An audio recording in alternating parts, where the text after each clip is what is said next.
तो जब भी हम स्टॉक मार्केट की बात करते हैं तो क्या इसका मतलब सिर्फ शेयर खरीदकर बस इंतजार करना है? शायद नहीं।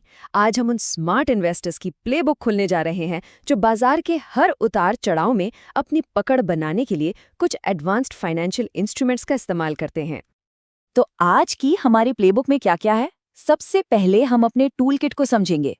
फिर हम सीखेंगे कि अपने निवेश को कैसे बचाएं, मतलब डिफेंसिव कैसे खेलें। इसके बाद हम थोड़ा आक्रामक होंगे और मुनाफा कमाने के तरीकों पर बात करेंगे। फिर कुछ बहुत ही दिलचस्प एडवांस स्ट्रैटेजीज देखेंगे और आखिर में सबसे जरूरी सीख पर ध्यान देंगे। तो चलिए शुरू करते हैं।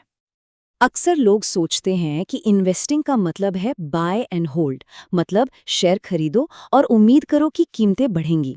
लेकिन देखिए, स्मार्ट निवेशक सिर्फ उम्मीद के भरोसे नहीं बैठते। बाजार में जो अनिश्चितता होती है उससे निपटने के लिए एक ज्यादा एडवांस्ड टूलकिट की जरूरत पड़ती ही है।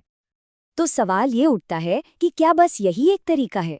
जरा सोचिए, अगर लगे कि बाजार गिरने वाला है तो कोई अपने पोर्टफोलियो को कैसे बचाएगा?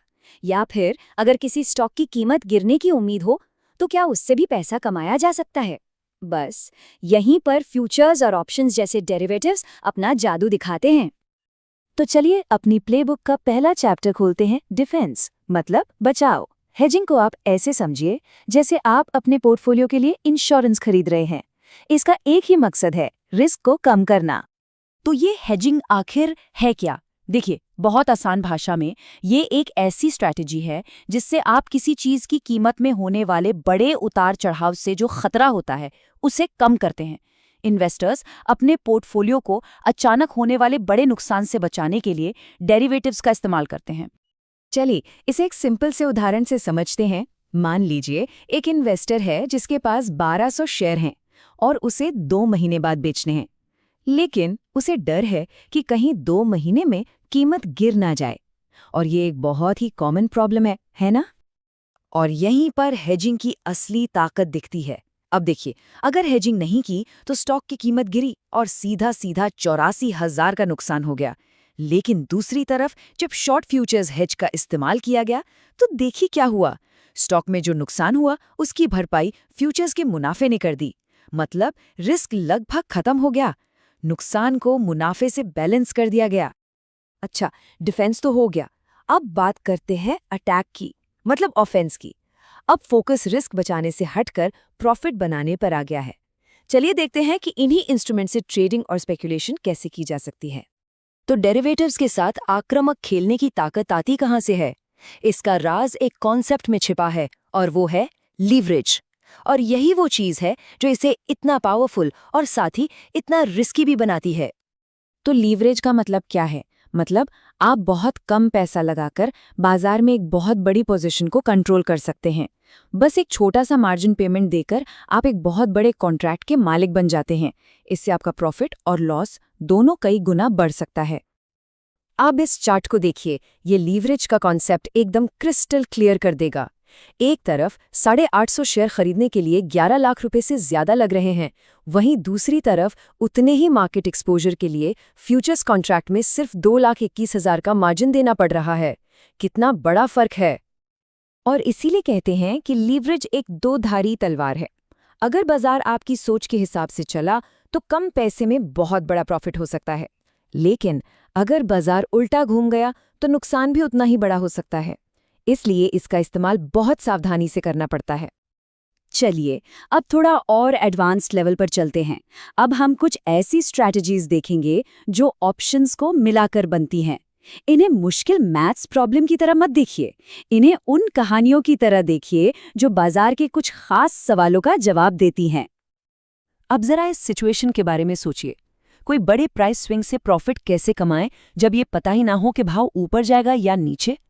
मान लीजिए किसी कंपनी का रिजल्ट आने वाला है और सबको पता है कि स्टॉक में बड़ी हलचल होगी, पर किस तरफ ये किसी को नहीं पता। तो हमारी प्लेबुक में इस सवाल का एक बहुत ही शानदार जवाब है, द लॉन्ग स्ट्रैडल स्ट्रैटेजी। ये स्ट्रैटेजी बिल्कुल ऐसी ही सिचुएशन के लिए बनी है जब आपको पता हो कि कुछ बड़ा होने वाला है पर ये नहीं पता कि क्या।